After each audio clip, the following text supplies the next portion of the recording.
If anyone had told me that a routine polygraph test before my wedding would not only get my marriage canceled, but turn me into a fugitive and uncover a secret my family had been hiding for 25 years, I would have told them they were insane. But a week ago, the polygraph examiner looked at me in absolute horror and asked, "Who are you, really?" And in that exact second, my entire life shattered into pieces. I, 26F, and my boyfriend Preston, 28M, had been together for 3 years. Preston comes from an incredibly wealthy, conservative old money family. His father, the patriarch of a massive real estate empire, always treated me with cold suspicion. So when Preston finally proposed, I was on cloud 9. But the very next day, his father called us into his private study and laid a contract on the desk. There was one non-negotiable condition. Before I could marry into their family and sign the prenuptial agreement, I had to pass a polygraph test, a lie detector. Apparently, it was a family tradition for all outsiders trying to marry in. Preston begged me not to take it personally, saying it was just a formality to ease his father's paranoia. I actually laughed. I had nothing to hide. I was just a regular graphic designer who grew up in a loving, middle-class home. Oh, how wrong I was. On the day of the test, we drove to a private investigative firm hired by my future father-in-law. I was led into a cold, windowless room. They strapped silver sensors across my chest and attached metal clips to my fingers. Sitting across from me was a stoic examiner in a gray suit. First, it was standard baseline questions. Is your name Chloe? Yes. The lines on the monitor remained perfectly flat. Do you love Preston? Yes. Flat. Have you ever been convicted of a crime? No, flat. But then the examiner frowned, glanced down at his notes, and asked a bizarre question. Chloe, have you ever legally changed your name or your identity documents? No, of course not, I smiled, confused. The monitor suddenly exploded with jagged red lines. My heart rate spike set off a quiet beep on the machine. The examiner raised an eyebrow. Let's try that again.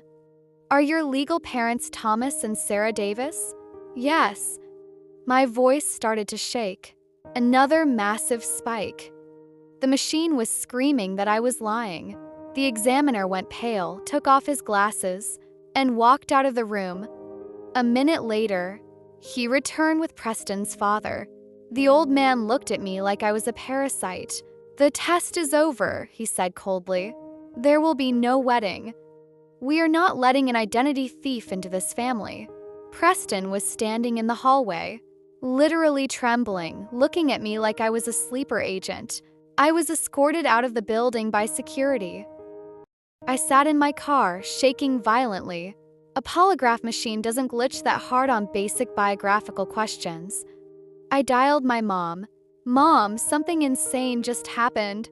They made me take a lie detector test, and it says you and Dad aren't my real parents, and that my name is fake. Tell me this is a mistake. There was a dead, suffocating silence on the other end of the line. All I could hear was my mom's heavy, ragged breathing. Mom? Are you there? And then she whispered through tears, Chloe, come home right now. We need to talk. And whatever you do, turn off the location services on your phone. My blood turned to ice. When I arrived at my childhood home, my parents were sitting at the kitchen table. In the middle of it sat an old, dented metal lockbox. My dad looked like he had aged 10 years in an hour. My mom was sobbing. Dad unlocked the box and pulled out a yellowed newspaper clipping from 24 years ago. The headline read, High-profile home invasion. 1-year-old daughter of prominent defense attorney vanishes from crib. Looking back at me from the photo was a baby girl with the exact same crescent-shaped birthmark on her left shoulder that I have. My entire reality collapsed. But the people who raised me weren't monsters. They didn't kidnap me. My biological father had been a powerful criminal defense attorney who crossed the wrong cartel clients. A hit squad was sent to his mansion. My dad, Thomas, had been working as a private security guard at the estate that night. He couldn't save my biological parents, but he managed to carry me out of a window just as the house was set on fire. Knowing that the killers wouldn't leave any witnesses alive, not even a baby, Thomas and Sarah made a terrifying choice. They abandoned their lives, used underground contacts to forge fake birth certificates, changed their names, and moved across the country to raise me as their own. My subconscious mind must have carried the trauma, or my body simply panicked when asked about my identity, triggering the polygraph. But the worst part was happening right now. Preston's father, convinced I was a gold-digging con artist, had launched a deep background check using his corporate security team, and they had just flagged the forged birth certificates. To them, I looked like a federal fugitive hiding from the law, and they had already notified the police.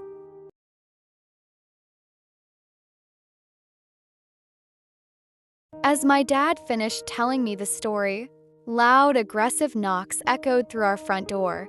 Red and blue lights flashed through the living room blinds. The police were here. My parents didn't hesitate. They forced me out through the back door and told me to run. Right now, I am sitting in a cheap, rundown motel off Route 66. My phone is completely off. Preston has blocked my number.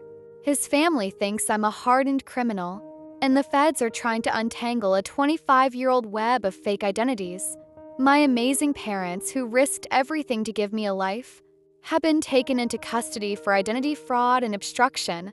Tomorrow morning, I am going to walk into a police station with a lawyer to tell them everything and protect my parents. The wedding, the money, the high society status, none of it matters anymore. Because my lawyer just found out something terrifying. The lead detective assigned to investigate my parents' fraud case is a lifelong golf buddy of Preston's father. The trap is closing, and I don't know who to trust.